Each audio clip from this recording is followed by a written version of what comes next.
Donc, je faisais mon travail quotidien, je nettoyais les armes, j'allais au champ de tir, on marchait 32 km par jour, on gravissait des collines, armes à la main, on courait à 5h du matin, avec des brodequins et tout le matériel sur soi. Et chaque soir, tout le monde tombait de fatigue, complètement épuisé par ce qu'on venait de faire. Mais je me réveillais quand même 3 heures avant tout le monde, pour pouvoir faire des séances d'abdos, de pompes et de traction. Il y avait une sorte de conflit, de dilemme, parce que le bodybuilding n'était pas un sport traditionnel pour eux. Ils n'aimaient pas l'idée, ils n'avaient même pas le matériel adapté. Je devais alors trouver tous les moyens possibles, faire des dips entre 2 chaises, trouver des moyens pour travailler le haut, le bas du corps, chaque muscle intensément. Tout le monde disait que je faisais n'importe quoi, que je vivais dans un monde de rêve, que c'était inutile, que j'y arriverais jamais. Mais peu importe ce qu'il en coûte, je devais atteindre cet objectif. Cette vision que j'avais, d'être un champion du monde de bodybuilding. Pensez grand, parce que vous allez devenir grand, et vous allez accomplir de grandes choses. C'est la chose la plus importante. Nous n'atteignons pas de grandes choses juste par accident. Alors visez toujours le sommet, visez le ciel, visez les étoiles. Tous ces soi-disant handicaps que j'avais se sont transformés en avantages. Quand j'étais sur le tournage de Conan le Barbare, le directeur est venu me voir et il m'a dit « Si on ne t'avait pas trouvé, on aurait dû te fabriquer. » Et pour Terminator, le directeur m'a dit « Je ne pourrais même pas imaginer quelqu'un d'autre jouer Terminator qui n'aurait pas cet accent et qui n'aurait pas ce corps. Je ne peux même pas imaginer la réplique « I'll be back » prononcée avec un accent américain. Votre accent allemand correspond si bien à ce rôle. Donc toutes ces choses chez vous que les gens qualifient de handicap deviendront des avantages. Donc au fil du temps, de film en film, d'année en année, j'ai commencé à gagner de plus en plus d'argent. Et puis je suis devenu l'acteur le mieux payé, avec un cachet de 30 millions de dollars pour Terminator 3. À l'époque, le bodybuilding n'existait pas ici. Et les gens se moquaient constamment de lui, genre « Allez Arnold, tu rêves. Abandonne, t'y arriveras jamais. » Et son père n'aimait pas ça du tout. Mon père disait que c'était une honte, que je m'humiliais moi-même.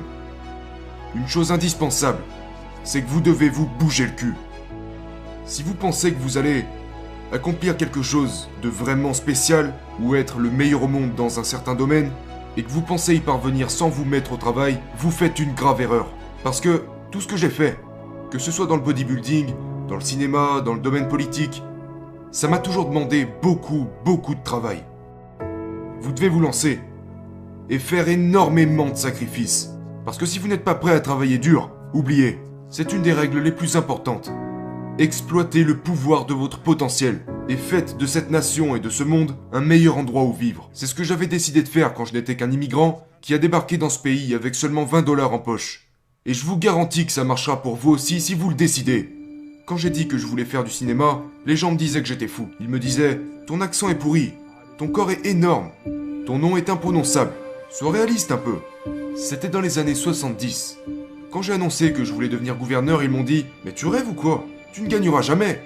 Laisse tomber. » Mais je n'y ai pas prêté attention parce que je me suis dit « Qu'est-ce qui s'est passé quand on m'a dit que je ne pourrais pas aller en Allemagne ? Que je ne pourrais pas participer au concours Mister Europe Junior ? Je ne les ai pas écoutés quand ils me disaient non. J'y suis allé et j'ai réussi. Donc j'ai fait de ce principe un modèle à suivre pour le reste de ma vie. N'ayez pas peur d'échouer. Parce que si vous avez peur d'échouer, vous ne pourrez jamais vous dédier à 100%. Si vous pensez que vous allez échouer, il se pourrait bien que ça arrive. On a appris ça très rapidement dans le bodybuilding. La seule façon de casser un record, c'est d'être prêt à échouer. Alors vous mettez plus de poids, vous y allez, et peut-être que vous allez juste vous rater. Ça m'est arrivé un paquet de fois.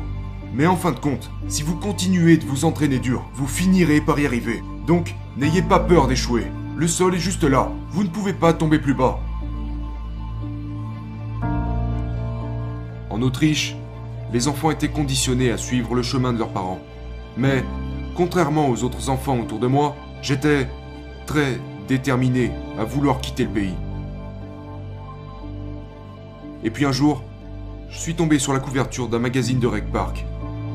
Il y avait écrit « Comment Mister Universe est devenu Hercule ». J'ai ouvert ce magazine et j'ai lu tout ce qui était écrit à l'intérieur. Et c'était comme un plan, tout tracé. Je me suis demandé, Arnold, qu'est-ce que ça représente pour toi? C'était tellement différent.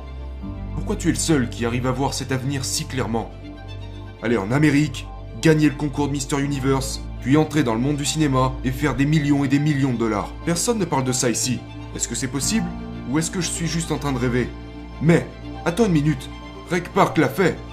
Donc c'est possible. Arnold, concentre-toi. L'essentiel est de rester concentré. Visualise un but. Je me voyais debout sur scène comme Rec Park. Ça devenait alors de plus en plus clair. Arnold, tu dois y aller. Tout ça vous montre une fois de plus que tout est possible. C'est ce que j'essaye de vous dire. Vous pouvez accomplir tout ce que vous voulez si vous arrivez à le visualiser et que vous croyez en vous-même. C'était la même chose quand je me suis présenté pour devenir gouverneur. Vous pouvez imaginer quand je suis allé à Tonight Show et que j'ai annoncé que j'allais me présenter pour devenir gouverneur d'un des plus grands états du pays, la Californie. Les gens sont venus me voir et m'ont dit « Mais t'es fou! On n'annonce pas qu'on veut devenir gouverneur lors d'une émission de télé. Tu dois faire une conférence officielle à la capitale de l'état. De plus, tu ne peux pas devenir gouverneur. Tu dois d'abord commencer en tant que maire ou en tant que sénateur. » Et j'ai dit « Je ne veux pas être sénateur ou maire, je veux être gouverneur, vous comprenez ça ?» Et puis, le reste appartient à l'histoire. J'ai gagné les élections en 2003. Et je les ai aussi gagnées en 2006.